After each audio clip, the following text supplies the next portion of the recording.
السلام علیکم ورحمۃ اللہ وبرکاتہ۔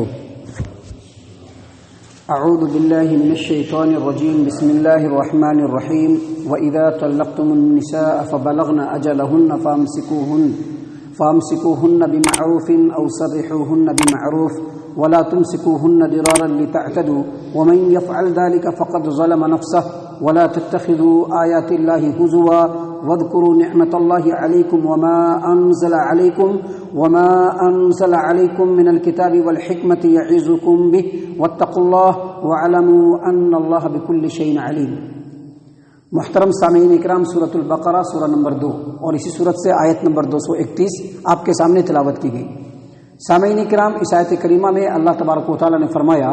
وَإِذَا طَلَّقْتُمُ النِّسَاءَ فَبَلَغْنَ أَجَلَهُنَّ فَأَمْسِكُوهُنَّ بِمَعْرُوفٍ أَوْ سَرِّحُوهُنَّ بِمَعْرُوفٍ، یعنی جب تم عورتوں کو طلاق دو، یعنی جب تم لوگ عورتوں کو طلاق دو تو جب وہ عدت پوری ہونے کے قریب ہوں، جب وہ عدت کو پہنچیں تو یا تو ان کو دستور کے مطابق اچھائی کے ساتھ روک لو، یا نہیں تو ان کو دستور کے مطابق اچھائی کے ساتھ ان کو آزاد کر دو، چھوڑ دو۔ سامعین کرام، آیت کریمہ کے اس ٹکڑے میں اللہ تبارک و تعالیٰ نے مسلمانوں کو مخاطب ہوتے ہوئے فرمایا ہے کہ وہ لوگ جو اپنی بیوی کو ایک یا دو طلاق، یعنی پہلی طلاق یا دوسری طلاق جس میں ان کو رجوع کرنے کا حق حاصل ہوتا ہے، جب وہ ایسی طلاق دیتے ہیں جس میں ان کو رجوع کرنے کا حق حاصل ہوتا ہے، اس میں اللہ تبارک و تعالیٰ نے ان کو نصیحت کرتے ہوئے فرمایا کہ جب تم لوگ طلاق دو اور تمہاری بیوی عدت کے قریب پہنچے اور ابھی عدت پوری ہونے میں اتنا دن باقی ہو کہ تم رجوع کر سکتے ہو، تو اگر تمہارے اندر ایڈجسٹمنٹ ہو رہا ہے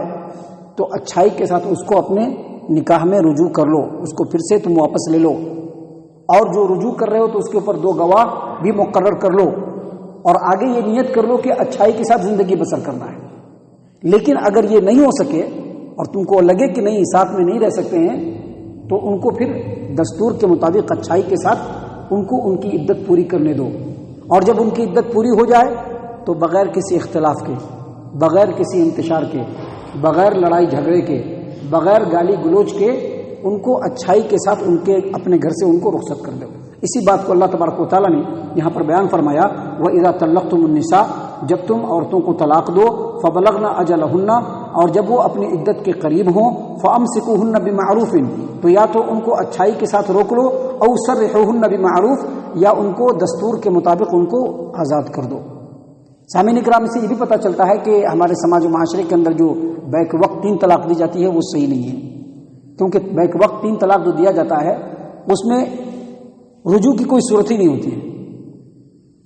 حالانکہ 3 طلاق جو دیا جاتا ہے اور اس میں رجوع کی کوئی صورت نہیں ہے، ان کے نزدیک ہے۔ شریعت کے نزدیک یہ ہے کہ اگر 3 طلاق بھی دیا جائے تو بھی ایک ہی طلاق پڑے گا، 2 طلاق ظلم ہو جائے گا۔ نبی صلی اللہ علیہ وسلم کی روایتیں ہیں، نبی صلی اللہ علیہ وسلم کے زمانے میں بعض لوگوں نے اپنی بیویوں کو 1000 طلاق دیا، تو نبی صلی اللہ علیہ وسلم نے فرمایا کہ 1 طلاق جو ہے وہ تمہارا پڑا ہے، اور باقی جو 990 پر 9 طلاق جو تم نے دیا ہے وہ بالکل ظلم ہے، عدوان ہے، ایسا نہیں کرنا ہے۔ تو یہاں پر اللہ تبارک و تعالیٰ نے یہی بات بتلایا ہے کہ اگر کوئی آدمی ایک دم مجبور ہو جائے، اس کو بغیر طلاق تو اس کے پاس کوئی چارہ نہ ہو، تو اپنی بیوی کو اگر وہ طلاق دیتا ہے اور بیوی جب عدت کے قریب ہو رہی ہے، اب عدت اس کی کمپلیٹ ہونے والی ہے 3 حیض کی، اور اس میں اگر مدت باقی ہے، اگر رجوع کرنا چاہتا ہے تو آسانی کے ساتھ رجوع کر لے اور آگے بہترین زندگی گزارنے کی نیت بھی کر لے، اور اگر کوئی صورت نہ ہو تو پھر اس کو چھوڑ دے اچھائی کے ساتھ۔ جھگڑا نہیں ہونا چاہیے، اختلاف نہیں ہونا چاہیے۔ آج کل سماج و معاشرے میں ایسا ہوتا ہے، ایک تو طلاق بھی ہوتی ہے اور اوپر سے خوب ڈھکم پیل بھی ہوتا ہے، خوب گالی گلوچ ہوتی ہے، ایک دوسرے کے خاندان کو بالکل اگٹ دیا جاتا ہے۔ تو یہ سب چیز نہیں ہونی چاہیے۔ محترم سامعین کرام، آگے اللہ تبارک و تعالیٰ نے فرمایا وَلَا تُمْسِكُوهُنَّ ضِرَارًا لِتَعْتَدُوا، اور بیوی کو اپنے نکاح میں ان کو تکلیف پہنچانے کی نیت سے نہ روکو کہ تم حد سے آگے بڑھو۔ اس حدیث کی، اس آیت کریمہ کے اس ٹکڑے کی تفسیر میں اور تشریح میں بہت سارے مفسرین نے بیان فرمایا ہے۔ امام ابن ابی حاتم نے تفسیر ابن ابی حاتم کے اندر بیان فرمایا ہے کہ عبداللہ ابن عباس رضی اللہ عنہما، اور اس طرح سے بہت سارے مفسرین روایت کرتے ہیں کہ ایک زمانہ تھا کہ لوگ اپنی بیوی کو طلاق دیتے تھے، طلاق دے دیا، اب طلاق دیا تو 3 مہینے کی مدت ہے. اب 3 مہینے کی مدت میں جب تھوڑا سا وقت باقی رہتا تھا تو بیوی کو رجوع کر لیتے تھے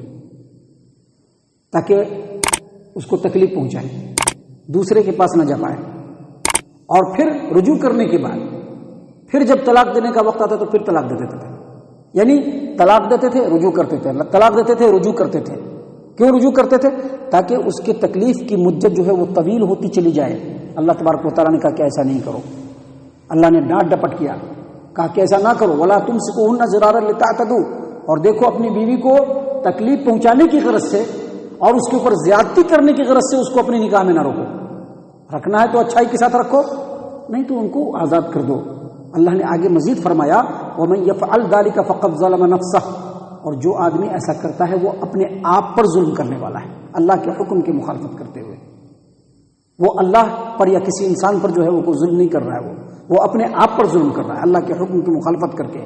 اس کے بعد اللہ تبارک و تعالیٰ نے فرمایا وَلَا تَتَّخِذُوا آيَاتِ اللَّهِ هُزُوًا، اور اللہ تبارک و تعالیٰ کی آیات کو کھیل مذاق مت بناؤ. اس آیت کریمہ کی تشریح میں مفسرین نے لکھا ہے کہ اگر آدمی ایک ہی مجلس میں 3 طلاق دے رہا ہے نا، وہ بھی اللہ تبارک و تعالیٰ کی آیات کے ساتھ کھلواڑ ہے. اگر کوئی آدمی ایک ہی مجلس میں ایک ہی منہ سے 3 طلاق دے دیتا ہے اپنی بیوی کو اور کہتا ہے کہ بیوی اب جدا ہو گئی، اور ان کے ساتھ سماج و معاشرے کے جو بڑے بڑے لوگ ہیں وہ بھی کہتے ہیں کہ ہاں طلاق ہو گیا، وہ سارے کے سارے اللہ تبارک و تعالیٰ کی آیات سے کھلواڑ کرنے والے ہیں. اور جو آدمی اپنی بیوی کو طلاق دیتا ہے اور پھر عدت میں ہی رجوع کرتا ہے، پھر بعد میں طلاق دیتا ہے، وہ بھی اللہ تبارک و تعالیٰ کی آیات کے ساتھ کھلواڑ کر رہا ہے.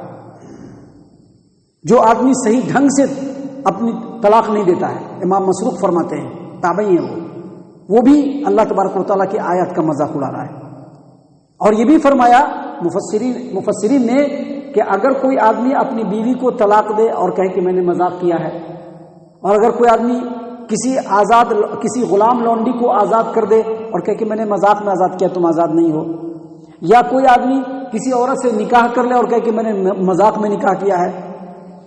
تو یہ ساری کی ساری چیزیں جو ہے اللہ کی آیات سے کھلواڑ کرنا ہے، اللہ کی آیات کا مذاق اڑانا ہے. اسی چیز کو اللہ تبارک و تعالیٰ نے یہاں پر بیان فرمایا وَلَا تَتَّخِذُوا آيَاتِ اللَّهِ هُزُوًا، اللہ تبارک و تعالیٰ کی آیات کو کھلواڑ نہ کرو، اللہ تبارک و تعالیٰ کی آیات سے کھلواڑ نہ کرو، اللہ تبارک و تعالیٰ کی آیات کو مذاق نہ بناؤ. اور مزید اللہ نے آگے فرمایا وَاذْكُرُوا نِعْمَةَ اللَّهِ عَلَيْكُمْ، اور اللہ کی اس نعمت کو یاد کرو جو اللہ نے تم پر کی.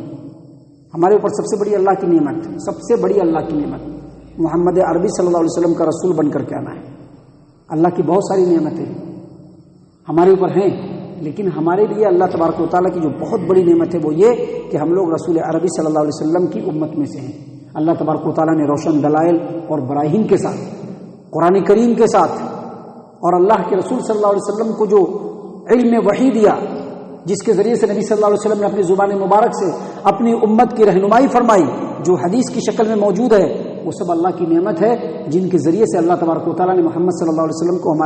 ہمارے سامنے ہمارے اوپر مبعوث کیا ہے. محترم سامعین کرام، آگے اللہ تبارک و تعالیٰ نے مزید فرمایا وما انزل علیکم من الکتاب والحکمہ، اور یہ جو قرآن کریم ہے اور جو حکمت و دانائی کی باتیں محمد صلی اللہ علیہ وسلم نے بتلائی ہے، جس کو سنت کہتے ہیں، اس کو بھی یاد کرو. اللہ تعالیٰ اسی کے ذریعے سے تم کو نصیحت فرماتا ہے، یعظکم بہ، اسی کے ذریعے سے اللہ نصیحت فرماتا ہے. اور آگے اللہ تبارک و تعالیٰ نے فرمایا واتقوا اللہ، اللہ تبارک و تعالیٰ سے ڈرو. یہاں پر اللہ تبارک و تعالیٰ سے ڈرو کا وہی مطلب ہے جو میں نے بتلایا تھا. ابھی ہم لوگ اس ملک بھارت میں رہتے ہیں، یہاں پر جتنے بھی ملک بھارت کے باشندے ہیں وہ وہی کام کرتے ہیں جو گورنمنٹ کی طرف سے قانون سے ہے، اور وہ چیزیں جو جرم ہے قانون کے اعتبار سے اس کو نہیں کرتے ہیں. کیوں نہیں کرتے ہیں؟ کیونکہ گورنمنٹ کا ڈر ہے. کسی بھی ملک کے اندر جو وہاں کے باشندے ہوتے ہیں وہ ان کاموں کو انجام دیتے ہیں جس کو گورنمنٹ نے، جس کو قانون نے جائز قرار دیا ہے، اور جن کاموں کو کرنے سے گورنمنٹ نے منع کیا اس کو کیوں نہیں کرتے ہیں؟ کیونکہ گورنمنٹ کا ڈر ہے کہ گورنمنٹ سزا دے گا.